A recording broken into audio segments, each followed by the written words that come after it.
Now, my next guest is a comedian and a father who has written a pregnancy Bible for men. It's entitled Where Do Daddies Come From? Steve Cummins, you're welcome. Thanks a million for having me. Great. Tell me about the book. Where did you get the inspiration for it? Well, I'm a yummy mummy, right? With extras, I suppose. I've looked after both my boys since they were tiny babies, but when my first child was coming around, I was like every man. I hadn't a clue. I mean, I was terrified, I was unprepared, and I was useless, basically. I was no real help to my wife during that whole time, and especially not during labour. However, with my second baby, I was much more comfortable, much more relaxed. I knew what to expect, and I really did step up to the plate, and I know I did. You know, it was a difficult labour, and I was there for her, and right through pregnancy I was, and I got loads of praise for it. Like, even like the midwives, as everyone knows, the midwives in hospital, they're obviously, and rightly so, concerned with the woman, and the man is basically, they'll bark at you like a 6-year-old. You're just standing there. Yeah, get out of the way, don't puke or giggle, and just leave us be, right? Whereas this, I got, like, after the birth, just loads of midwives coming up going, listen, you were great, thanks to me, you were great helping. I love praise, so, you know, but I know I'd do anything for it. You do anything for praise. Now, you took it very seriously because I love this shot of you. Look, you got to see this shot. Look at this. This is like the Demi Moore Vanity Fair cover of all those years ago. Tell me about this. It is in my defence, that is about 4 years and 3.5 stone ago. It's not Photoshop, despite what most people...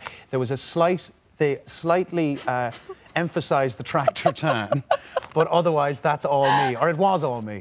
Yeah, it's almost a kind of a solidarity thing. I mean, but it must be a bit tongue-in-cheek as well. Come on. Well, I didn't think, to be honest, even when I put it, it's on the back cover of the book. Yeah. I didn't think it was going to be on your show, broadcast to the nation. I have to admit. But it's funny. I mean, like, the whole book is funny, and the whole point is a genuinely helpful book. And I really wanted to help men throughout this time to help their partner. Okay, so do you think that men are kind of, you said they're ignored sometimes in the labour room and all that, but throughout a pregnancy they're almost just standing around and wondering what to do? I mean, did you feel the need that you shared information from a male perspective to another male in this book? Was that the objective? Well, absolutely. I mean, you look at all these pregnancy books that are out there, and there are some male-oriented pregnancy books, but most female pregnancy-oriented books, it's all about, you know, basically the man doesn't need to know what's going on in the woman's uterus, and the man doesn't want to know what's going on in the woman's uterus. So what I did is I focused on all the things that a man can do to help, and that they would be interested in the first place. And then I packaged it all up by making it funny, so they'll actually want to read the book in the beginning. Because men are ignored throughout the pregnancy, and rightly so. I mean, they're not the ones carrying the baby, they're not the ones delivering the baby. But the old idea of the 1950s dad pacing in a room somewhere smoking cigarettes, waiting for the baby to be born, that's long gone. Men are involved. And the more do you think men want to be? Do you think there are some men out there who would like to still be pacing up the corridor? There are many men who'd like, to be honest, the way I kind of look at it is, if I'm not allowed to be pacing in the corridor, if I have to be in there, I'd rather be there and be able to help. Yeah. And like I know it's an old cliche, but it's true. Men don't ask for help, and we don't ask for directions. And in this, no one's going to take the time to teach you what you can do to help. But I think it's actually funny because there are a lot of little kind of vignettes and little stories along the way, and it's not all kind of serious for guys out there. And I love that, but you even kind of talk about a woman going through pregnancy and the fact that she might want to eat more.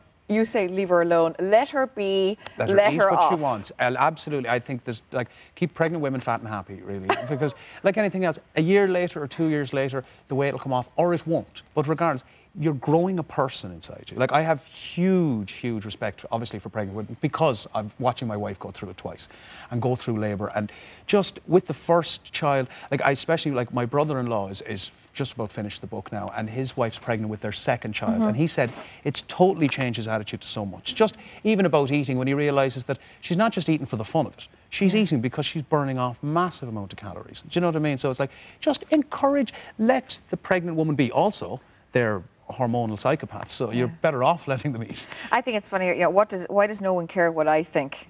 Because you're a man, end of story. Yeah, you're quite direct in it. There's a month-by-month guide to the creature inside her. Yes, because, you know, this is because, you know, with, obviously, in, say, you know, the Dr. Miriam Stoppard book or whatever, you're going into detail on everything.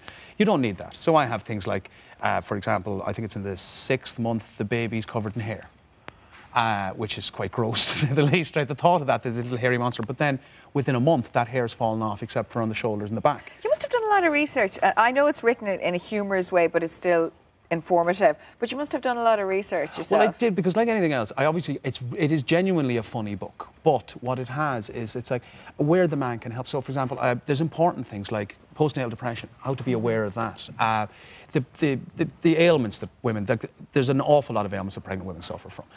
Some are embarrassing, some are not. Like a perfect example, and I know it's not the fun tea time talking, but hemorrhoids. Hemorrhoids, right? yeah. And You I said, mentioned that, yeah. But the biggest gift a man can give his wife or partner when she's suffering from hemorrhoids is you be the one to go to the chemist and get the cream.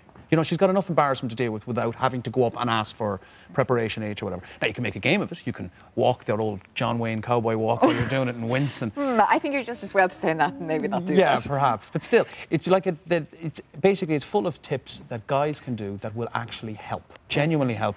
And they should hopefully laugh themselves sick while yeah, they do it. no, it is funny. And you've spoken to other fathers and got their views throughout the book as well. Where can we get it from?